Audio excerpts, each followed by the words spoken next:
안녕하세요. 깔로아 교육의 조지입니다. 제가 오늘은요, 초등 5학년, 6학년 아이들을 위한 문제집에 대한 소개들을 좀 해드리려고 준비해 봤습니다. 이제 우리가 방학을 앞두고, 특히 좀 기나긴 겨울방학을 앞두고, 어떤 과목에 비중을 많이 두어야 할까 고민을 하신다면, 보통의 5학년, 6학년 학부모님들은요, 수학에 비중을 많이 두고 싶어 합니다. 왜냐면 영어는 수학보다는 조금 상대적으로 빨리 시작을 했기 때문이에요. 그리고 국어는 아유, 우리 애들이 그래도 학교에서 국어 시험은 잘 보더라. 그러다 보니까 아무래도 수학을 준비하는 편이 더 좋지 않을까라고 생각을 하게 되겠죠. 물론 5학년, 6학년에서 수학 과목은 저도 정말 중요하다라고 생각이 듭니다. 근데 그 이전에 준비가 되어야 할 부분이 바로 무엇이냐면요. 독해력이라는 부분이에요. 공부를 잘 하려면요. 글을 잘 읽어야 한다는 거고요. 그 글이 이해하는 바를 내 아이가 개념을 뽑아내야 되고, 그 다음에 그 개념들을 연결시켜야 되고, 응용을 할 줄 알아야 되고, 추론도 할 줄 알아야 된다는 거거든요. 즉, 수학적 사고력도요, 결국에는 언어와 관계가 있습니다. 그 중에서도 바로 독해와 관련이 있는데요. 독해라고 생각을 한다면 보통 문학 작품을 독해하는 것과 비문학 작품을 독해하는 방법, 이 두 가지로 나눌 수가 있을 것 같아요. 근데 상대적으로 우리 아이들이 가장 힘들어하는 부분이 뭐냐면 바로 비문학 독해입니다. 이유는 무엇일까요? 독해를 못하는 이유는 배경 지식이 부족하거나 또는 그 내용에 나오는 어휘를 잘 모르기 때문이라고 생각하는 경우가 사실 많거든요. 근데 그것도 맞는 말이긴 해요. 하지만 더 중요한 것은 뭐냐면 경험치예요. 어떤 경험치? 내가 글을 읽어보고 이해해본 경험치가 굉장히 중요하다는 겁니다. 유아 때는 책을 되게 많이 읽었어요. 왜냐? 부모님이 많이 읽어줬단 말이에요. 근데 초등학교 1학년, 2학년, 3학년, 4학년 올라갈수록 아이들이 공부를 해야 할 과목도 많고, 그리고 또 뭐 학원도 다니고 이러다 보니까 독서할 시간이 없어지잖아요. 결국에는 아이들이 문제집에 나오는 지문이나 또는 그 문제를 읽는 그런 글을 보는 그런 경험은 많지만 실제적으로 긴 글을, 그런 긴 지문을 이해하는 그런 경험들이 좀 부족하다라고 볼 수 있을 것 같아요. 자, 그럼 우리가 어떻게 될까요? 문제집만 풀면 될까요? 아니면 뭐 제가 항상 강조하는 국어 교과 수록 도서 보기, 그 다음에 국어 문제집만 보면 다 될까요? 자, 초등은 돼요. 초등도 되고 실은 중등 국어도 됩니다. 근데 고등 국어는 조금 다르죠. 고등 국어는요. 가장 중요한 게 뭐냐면은 내 아이가 갖고 있는 사고력이 굉장히 중요해집니다. 왜냐? 항상 처음 보는 지문을 내가 해석하고 풀어야 하기 때문이에요. 아이가 고학년이 되었더니 어떤 질문들을 많이 하냐면 너의 생각은 궁금하지 않아. 저자의 의도는 무엇이냐라고 묻습니다. 작가의 견해는 무엇이냐? 이 글이 의미하는 바가 무엇이냐? 즉, 글의 주제를 잘 파악을 하고 있는지, 글의 내용을 아이가 객관적으로 잘 이해를 했는지, 이런 것들을 잘 파악해야 된다는 거예요. 어렵습니다. 실은요, 이런 지문을 읽고 해석하는 것도 부모님도 사실 굉장히 어렵거든요. 그래서 제가 추천드리는 거는요, 시간이 물론 없으시겠지만, 그래도 5학년, 6학년 겨울방학 때 아이들에게 양질의 도서를 읽을 수 있도록 제공을 해야 되는 것도 물론이고요. 거기에 플러스 뭐를 하면 좋겠느냐, 두 가지를 권장드려 볼게요. 하나는 문법이고요. 하나는 비문학 독해이거든요. 그러니까 보통은요, 문제집 풀라 그러면은 그냥 문제집은 잘 푸시는 분이 있어요. 자, 그런데 우리가 항상 글을 이해하는 그 힘을 기르는 바로 본질은 독서에 있다는 것을 꼭 명심하셔야 됩니다. 그러니까 책을 읽지 않는다고 해서 아유 너는 그럼 책을 너무 안 읽으니까 차라리 문제집이라도 풀어라 하는 분이 있어요. 나쁘진 않아. 아예 안 하는 것보단 나아요. 하지만 그것이 바로 우리 아이의 실력, 그 본질을 상승시킬 수는 없다라는 생각이 좀 듭니다. 그렇기 때문에 가장 기본적으로 아이들이 매일 읽어야 하는 텍스트의 양이 있다는 거예요. 그것이 저는 하루에 한 100페이지 정도라고 생각이 들거든요. 교과서 활자 크기의 그 책으로서 함으로써 말이죠. 아이들이 하루에 40분 정도는 그래도 어떤 텍스트를 읽는 시간이 있으면 좋겠다라는 생각이 들고요. 더불어 일주일에 한두 번이라도 좋으니 이런 비문학 지문을 한번 경험해보고 문제를 풀어보는 경험, 이런 것도 해봤으면 좋겠다는 생각이 들어요. 거기 플러스 제가 아까 말씀드렸던 거, 문법적인 부분. 자, 국어 문법은요, 변해요, 변하지 않아요? 물론 세월의 흐름에 따라서 이제 변화하는 부분이 있지만 그 변화하는 부분은 굉장히 미비합니다. 그러니까 보통은 문법은 정해져 있다고 보시면 될 것 같아요. 그래서 그 문법들이 중학교 국어에서는요, 국어 안에 들어있어요.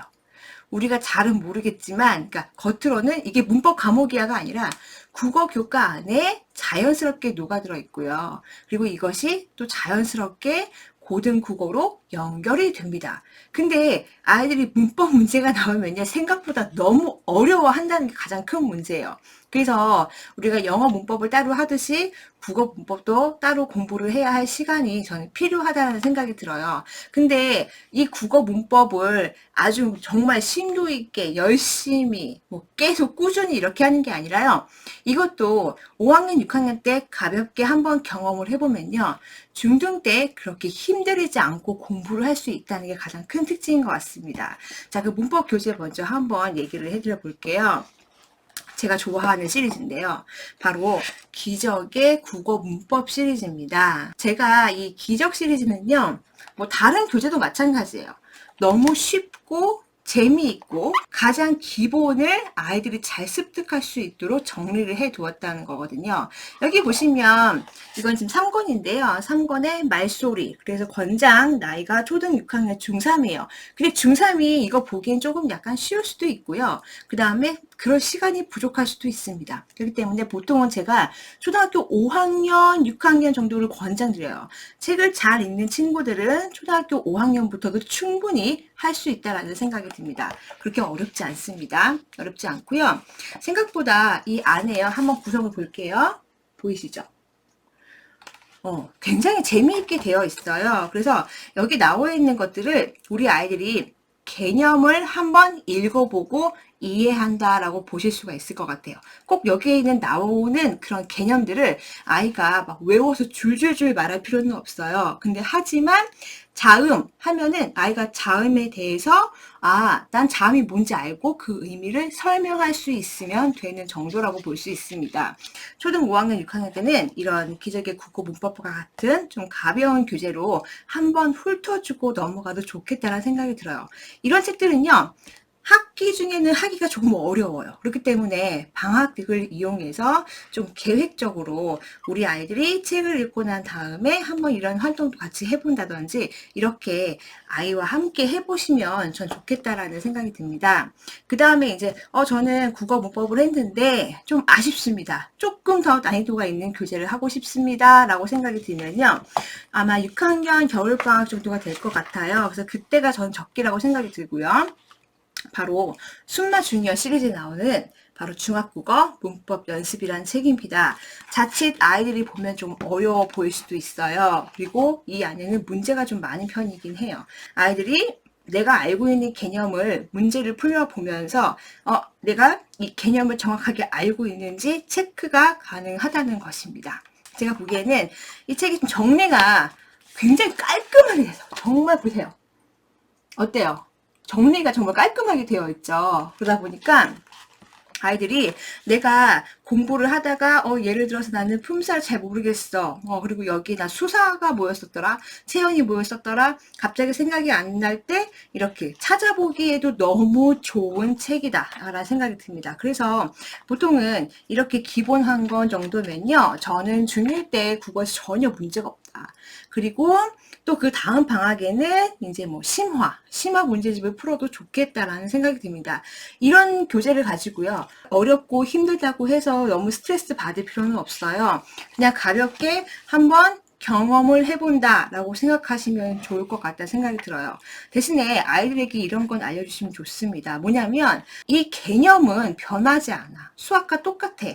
그렇기 때문에 맨 처음에 우리가 개념을 잘 이해를 한다면 그 다음에는 잊지 않고 이 문제들을 해결할 수 있을 거야 라는 것을 꼭 알려주셨으면 좋겠다는 생각이 들어요. 자, 그 다음에 이제 비문학 얘기를 해드릴게요. 비문학 책을요, 아이들이 읽으라고 하면 잘 안 읽어요. 그리고 특히 아이들이 어느 파트를 어려워하냐면요, 경제와 정치 파트를 정말 어려워합니다. 이런 관련된 책들은요, 부모님과 함께 읽는 활동이 필요한데 그게 어디 쉽나요? 정말 쉽지가 않아요. 그리고 어떤 과학책을 읽어야 할지, 어떤 경제책을 읽어야 할지도 잘 모르죠. 근데 실은 우리가 도서관에 가서요, 청소년들이 보는 그런 책들 있잖아요. 거기서 키워드만 검색하면 사실 금방 알아챌 수는 있거든요. 그리고 서점에 가셔도 알아채실 수가 있긴 합니다. 우리가 그 정도 노력이 필요한데, 쉽지는 않죠, 사실은. 쉽진 않아요. 그래서 아이들이 조금의 시간이라도 할애해서 짤막짤막한 그런 비문학 지문이라도 경험해 봤으면 좋겠다라고 하시는 분들은 저는 비문학 독해서를 해도 좋겠다라는 생각이 듭니다. 자, 보시면 초등 때 많이 하는 교재로요. 뭐 독해력 비타민이라든지 독해력 키움이라는 그런 교재들을 많이 하시게 될 거예요. 근데 막상 풀려보니까 애가 너무 잘하는 거예요. 이상하다. 얘 책도 별로 안 읽었는데 이 지문을 읽고 문제를 잘 맞추네 하면서 단계를 계속 점프해 갑니다. 그러다 보니까 아이가 막상 5학년, 6학년이 되었을 때는 이미 이제 그런 문제들도 좀 경험을 해봤고 뭘 해야 될지 모르겠다라고 생각이 들 수도 있거든요. 바로 그럴 때 중학국어, 비문학, 독해 연습을 한번 해보는 것도 저는 의미가 있다라고 생각이 듭니다. 제가 추천드리는 책 중에 두 가지가 있는데요. 아이들의 실력에 따라 나누시면 좋을 것 같아요. 예를 들어서 초등학교 5학년인데 독해력 비타민의 한 6단계 정도 되는 그 교재들을 거의 다 풀었고 거의 다 맞는다. 그럼 그런 친구들은요, 바로 이렇게 순마 주니어 중학국어 비문학 독해로 바로 넘어가도 돼요. 근데 대부분의 아이들이 그런 초등 때 독해력 교재를 하고 있다가 바로 이렇게 이 교재로 넘어가잖아요. 그러면 어떤 느낌이 드냐면 그거 재미없어. 그거 어려워. 아, 이거 진짜 어려운데 이거 어떻게 해야 돼? 왜 그럴까요? 책을 안 읽어서. 다양한 분야를 많이 경험해 보지 못하고 지금 이 지문에서 계속 새로운 내용들을 계속 보게 되는 거잖아요. 모르는 용어를 자꾸 만나요. 얼마나 힘들겠어요. 그렇죠. 어떤 징검다리 역할을 할 수 있는 교재가 바로 저는 우공비라고 생각이 들어요. 바로 이 우공비. 우공비 잘 만들었어요. 쉽고 재미있게 만들었다. 저는 그게 가장 큰 특징이라고 생각이 들고요. 특히 중학국어 비문학 독해 1권은 이제 원리로 이제 기본을 다진다라는 목표 하에 이 책이 만들어진 것 같습니다. 자, 여러분들은 이런 독해 문제집을 만나게 되면요, 반드시 아이와 함께 봐야 할 부분이 있습니다. 그냥 아이에게 던져주시면 안 돼. 야, 그냥 오늘 한번 이거 풀어봐. 그리고 문제 풀고 엄마가 채점해주고 거기서 끝내서는 안 된다는 얘기예요. 뭐냐면 이 책에 바로 이런 구성과 특징이라든지 그 다음에 문제집에 나오는 차례, 그 다음에 이 책에 대한 활용법이 나와요. 이 활용법은 누가 봐야 돼요? 우리 아이들이 봐야 됩니다. 그래서 이 책을 어떻게 활용을 해야 되는지 아이가 반드시 읽어보게끔 해야 합니다. 여기 나와 있는 거 보시면 내용을 이해하고 연습하는 방법들에 대해서 나옵니다. 그쵸? 아이들이 여태까지는 이런 문제집을 경험을 해보질 않았단 말이에요. 그래서 처음에 이런 비문학 독해 문제집을 할 때는요, 어머니께서 옆에서 같이 지도를 해주시는 걸 추천드려 봅니다. 처음 몇 번만 해보시면 돼요. 내 아이가 글을 어떻게 읽고 있는지, 그 다음에 잘 이해는 하고 있는지, 어려운 부분이 있다면 어떤 부분 때문에 어려워하는 것인지 이제 그런 것들을 옆에서 살펴보시면 좋겠다라는 생각이 들거든요. 아이들이 이제 여기 나오는 문제를 풀 거예요. 이렇게 옆에 지문이 나오고 이렇게 문제가 나옵니다. 이제 그러면은 아이들이 지문을 먼저 읽고 이제 문제를 푸는 아이들이 있고요. 또 문제를 많이 풀어봤던 아이들은 문제를 먼저 읽고 그 다음에 지문을 읽는 경우가 있습니다. 이때 부모님께서 하셔야 될 거는 바로 무엇이냐면 관련된 내용의 책을 한번 찾아보는 거예요. 오늘은 내가 우리 아이가 처음 보는 지문을 보고 이 지문을 객관적으로 해석을 해서 문제를 풀고 한단 말이죠. 지금 이 실전 문제 처음에 나온 주제가 김치거든요. 그다음에 고추 나와요. 그러면 이 고추에 대한 어떤 역사라든지 이런 것들을 관련된 것들을 자료를 한번 찾아본다든지 관련된 책을 그 다음에 읽어본다든지 이렇게 하시면 전 도움이 될 거라고 생각이 들어요. 그만큼 이 텍스트가 주는 배경 지식뿐만 아니라 플러스 더 확장된 개념까지도 아이들이 알게끔 하는 거죠. 그러면 이 책을 한 권을 빨리 끝나는 게 그렇게 중요하진 않다는 얘기예요. 한 주에 하나나 두 개의 지문 정도를 선택하시면 좋겠어요. 그리고 꼭 순서대로 하지 않아도 돼요. 내 아이들의 관심사에 맞춰도 되는데 관련된 내용, 자료를 아이들이 조사하면서 읽어보는 그런 훈련을 하면 굉장히 실력이 많이 늘고요. 또 하나는 뭐냐면 답지에 있습니다. 자, 답지를 보시게 되면 굉장히 지문에 대한 세세하고 꼼꼼한 설명이 되어 있다는 걸 알 수 있습니다. 이 답지는 엄마만 보는 게 아니라요. 아이와 함께 보셔야 됩니다. 그래서 아이가 이 답지에서 설명하고자 하는 바, 내가 미처 이 글을 읽고 알아채지 못한 것들을 반드시 체크를 하고 넘어가게끔 하는 거예요. 이것이 가장 저는 의미 있다고 생각이 들어요. 문제 맞추는 거 그렇게 중요하지 않습니다. 이 지문을 어떻게 이해하고 해석할 것이냐, 이게 가장 중요하다고 생각이 듭니다. 자, 그 다음에 이렇게 우공비로 이제 한번 즐겁고 재미있게 수업을 했다면, 그 다음에 할 것은 바로 이제 순마 주니어 나오는 것을 넘어가시면 될 것 같아요. 아이들이 어렵다 하지만 또 막상 해보면 잘해요. 잘하고 익숙해집니다. 그리고 이 책의 가장 큰 장점이 바로 뭐냐면 독해력에 포함이 되어 있는 뭐 그런 어휘에 대한 문제들이 들어있다는 게 저는 되게 좋다는 생각이 들어요. 보통은 어휘력 시리즈가 따로 있어요. 뭐 어휘력에 대한 책들이 따로 있는데 제가 보기에는 기본적으로 어휘는요. 지문에서 이해하는 게 가장 좋은 방법이에요. 그러니까 그 어휘를 내가 어휘만 공부한다고 해서 나중에 그 지문에 그 어휘가 나왔을 때 잘 생각이 나지 않아요. 하지만 내가 지문으로 봐서 그 지문에 나와 있는 것들을 이해를 한다면 조금 더 기억을 할 수가 있겠죠. 답안지를 좀 볼게요. 답안지를 보시면 객관식 지문이 나오잖아요. 정답이 아닌 오답에 대한 그런 질문 있잖아요. 그 답이 왜 오답이 되는지, 얘는 왜 정답이 아닌지 그 이유를 찾는 게 저는 중요하다고 생각이 들어요. 그래야 아이들이 나중에 정답에 더 가까워지는 확률이 되게 높거든요. 그래서 이 책이 좋은 이유가 바로 뭐냐면 정답에서 정답풀이가 있어요. 정답풀이가 있지만 밑에 오답풀이가 있다는 거. 그래서 그냥 정답만 하고 맞았다 하고 넘어가는 게 아니라 이 오답풀이를 통해서 이게 왜 오답이 되는지 아이들이 이제 추론을 하고 객관적으로 생각을 해보게 하는 게 전 중요하다고 생각이 들어요. 그래서 이걸 가지고 야 하루에 하나씩 해봐 이런 게 아니라 조금 텀을 가지고 시간을 가지고 오늘 이번 주에는 지문 하나를 가지고 우리가 한번 분석해보자. 이런 게 훨씬 더 좋겠다는 생각이 들어요. 자, 이런 비문학 독해 할 때는요. 물론 국어 학원에서도 많은 도움을 주겠지만 중요한 게 뭐냐면요. 내가 스스로 답안지를 확인을 하든 문제를 풀어보면서 스스로 생각하는 힘을 기르는 게 가장 중요해요. 이런 국어는 아무리 어떤 좋은 선생님이 이거는 이래서 이런 거고 이거는 저래서 저런 거고 이렇게 주입을 한다고 잘 되는 게 아니에요. 그렇기 때문에 내가 본인이 읽고 본인이 사고해서 본인이 왜 이게 정답이고 오답인지 그것을 추론해가는 과정의 경험이 굉장히 필요하다는 거죠. 그러면 부모님께서 이런 비문학 지도를 하실 때에는 누가 말을 많이 해야 될까요? 엄마가 말을 하잖아요. 엄마가 자꾸 똑똑해지는 거예요.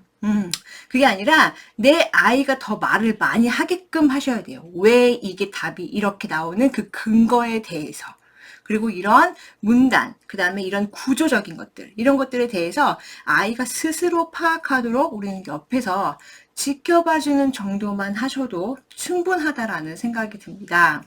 그래서 국어 학원을 열심히 다녔어요. 물론 성적은 오를 수 있습니다. 그런데 정말로 아이의 실력을 키우기 위해서는요.